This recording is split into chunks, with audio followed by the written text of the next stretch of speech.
नहमदुहु व नसल्ली अला रसूलिहिल करीम अम्मा बाद फ़ाउज़ु बिल्लाहि मिनश शैतानिर रजीम बिस्मिल्लाहिर रहमानिर रहीम। तमाम तारीफ़ें अल्लाह ताला के लिए जो तमाम जहानों का परवरदिगार है। लाखों करोड़ों अरबों खरबों क़यामत तक के लिए दरूद और सलाम हो हमारे प्यारे आका हज़रत मोहम्मद मुस्तफ़ा सल्लल्लाहु अलैहि वसल्लम पर। हज़रत हमज़ा रज़ियल्लाहु ताला अन्हो प्यारे आका करीम सल्लल्लाहु अलैहि वसल्लम ने फरमाया, मेरे सहाबा सितारों की मानिंद हैं। प्यारे नबी सल्लल्लाहु अलैहि वसल्लम की आंख लग गई। थोड़ी देर बाद बेदार हुए तो देखा कि अंसारी ख़वातीन बदस्तूर गिरियाज़ारी में मशगूल हैं। आप सल्लल्लाहु अलैहि वसल्लम ने उन्हें हुक्म दिया कि अब वापस जाओ और आज के बाद किसी मरने वाले पर ना रोना।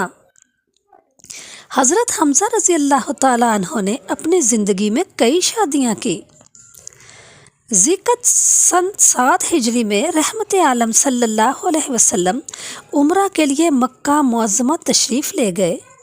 सुलहनामा हुदैबिया की शर्त के मुताबिक 3 दिन के क़याम के बाद आप मक्का से चलने लगे तो हज़रत हमज़ा की कमसिन यतीम बच्ची उमामा रज़ियल्लाहु ताला अन्हो याम कहती हुई हजूर सल्लल्लाहु अलैहि वसल्लम की तरफ दौड़ी। हज़रत अली करमल्ला वजहुल करीम ने उनको गोद में उठा लिया और अपने साथ ले जाकर हज़रत फ़ातिमा ज़हरा सलामुल्लाह अलैहा के सुपुर्द कर दिया कि ये तुम्हारी बिनते आम है, मैं इसको उठा लाया हूँ। हज़रत अली करमल्ला वजहुल करीम के भाई हज़रत जाफ़र रज़ियल्लाहु ताला अन्हो बिन अबी तालिब और हज़रत ज़ैद रज़ियल्लाहु ताला अन्हो बिन हारसा ने हज़रत उमामा को अपनी आगोश तरबियत में लेने के लिए हजूर सल्लल्लाहु अलैहि वसल्लम की खिदमत में अलग अलग दावे पेश किए। हज़रत अली करमल्ला वजहुल करीम कहते थे कि उमामा मेरे चचा की लड़की है, इसलिए मैं हक़दार हूँ। हज़रत जाफ़र रज़ियल्लाहु ताला अन्हो ये कहकर अपना इस्तेहक़ाक़ ज़ाहिर करते थे कि वो मेरी बिनते आम है और मेरी ज़ौजा अस्मा बिनते उमैस की भांजी है। हज़रत ज़ैद बिन हारसा कहते थे कि वो मेरे दीनी भाई की लड़की है। ये नाज और मोहब्बत की लड़ाई एक कम सिन बच्ची को पालने के हक़ पर हो रही थी।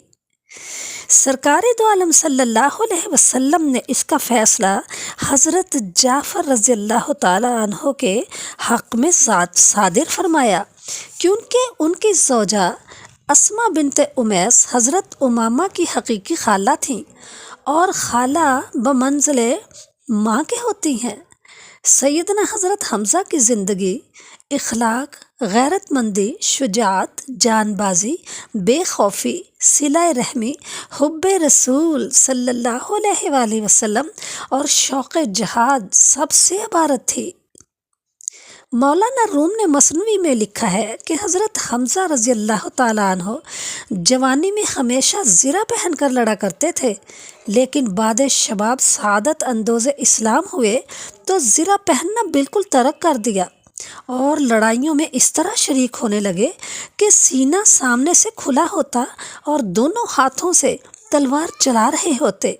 लोगों ने पूछा कि ए आमे रसूल, क्या आपने अल्लाह का हुक्म नहीं सुना कि जानबूझकर अपनी जान हलाकत में न डालो? फिर आप एहतियात से काम क्यों नहीं लेते? जब आप जवान थे और मजबूत ताकतवर, उस ज़माने में आप कभी ज़िरा के बगैर लड़ाई में शामिल नहीं होते थे।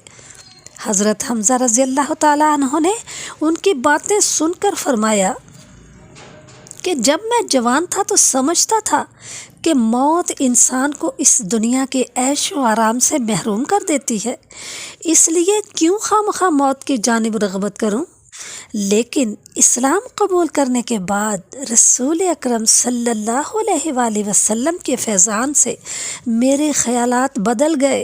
अब मुझको इस दुनिया फ़ानी से मुतल्लिक़ कोई लगाव नहीं रहा और मौत मुझको जन्नत की कुंजी मालूम होती है।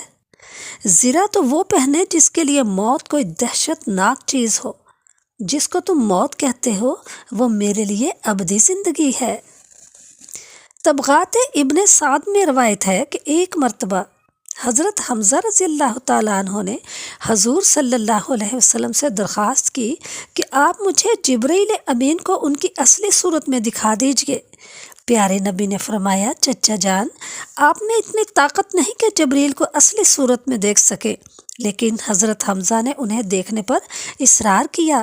ایک دن جبریل نازل ہوئے تو حضور صلی اللہ علیہ وسلم نے فرمایا، اپنی نگاہ اوپر اٹھائیے اور دیکھیے۔ حضرت جبریل علیہ السلام اپنی اصلی صورت میں نازل ہوئے تھے۔ حضرت حمزہ نے نگاہ اٹھائی تو حضرت جبریل کے پاؤں کو دیکھ کر ہی غش آ گیا۔